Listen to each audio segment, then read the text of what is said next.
নমস্কার বন্ধুরা, আমি সুমি। আপনারা দেখছেন সুমির রান্নাঘর। আজকে আবারও একটি নতুন ভিডিও নিয়ে চলে এলাম, একদম অনুষ্ঠান বাড়ির মতন আলু ভাজি। চলুন তাহলে ভিডিওটি শুরু করা যাক। তার আগে ভিডিওটি যদি আপনাদের ভালো লেগে থাকে চ্যানেলটাকে সাবস্ক্রাইব করতে ভুলবেন না। কতটা মুচমুচে হয়েছে আপনাদেরকে আমি একবার দেখাচ্ছি। দেখুন, আমি সব কিছুকে সুন্দর করে মিশিয়ে নিয়েছি। দেখুন কতটা ক্রাঞ্চি হয়েছে। দেখুন, চলুন তাহলে ভিডিওটি শুরু করা যাক। তার আগে আমার ভিডিওটি যদি আপনাদের ভালো লেগে থাকে চ্যানেলটাকে সাবস্ক্রাইব করতে ভুলবেন না। চলুন তাহলে ভিডিওটি শুরু করা যাক। প্রথমে একটি কড়া বসিয়ে নিয়েছি।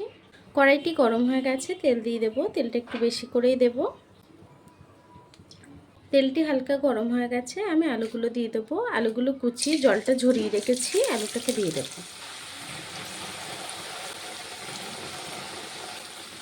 আলুটাকে সুন্দর করে ভেজে নেব। দেখুন বন্ধুরা, আমার আলুটি কিন্তু ভাজা হয়ে গেছে, একটু ব্রাউন হয়ে এসছে। এখন আমি আলুগুলোকে তুলে নেব।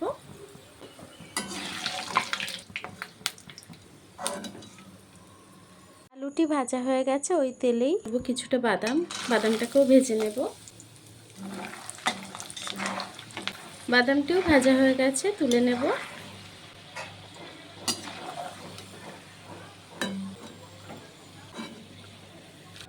কিছুটা চিড়ে ভেজে নেব। চিড়েটিও ভাজা হয়ে গেছে, তুলে নেব।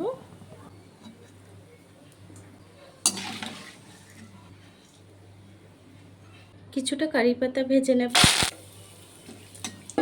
কারি পাতাটা দিলে ফ্লেভারটা খুব ভালো আসে, কারি পাতাটা দেওয়ার চেষ্টা করবেন। কারি পাতাটাও ভাজা হয়ে গেছে, তুলে নেব। দেখুন বন্ধুরা, আমার আলু ভাজিটি কিন্তু হয়ে গেছে, একদম অনুষ্ঠান বাড়ির মতনই, খুবই মুচমুচে। আমি আপনাদেরকে দেখাচ্ছি, সব কিছুই কিন্তু সুন্দর করে মিশিয়ে নিয়েছি। কতটা ক্রাঞ্চি হয়েছে দেখুন। আপনারা কিন্তু এভাবেই বাড়িতেই খুব সহজেই বানিয়ে নিতে পারেন। এই আলু ভাজিটি বাচ্চারাও খুব পছন্দ করবে। আমার ভিডিওটি যদি ভালো লেগে থাকে চ্যানেলটাকে সাবস্ক্রাইব করে পাশে থাকবেন। আর এতক্ষণ ধরে আমার ভিডিওটি দেখার জন্য আপনাদেরকে অসংখ্য ধন্যবাদ।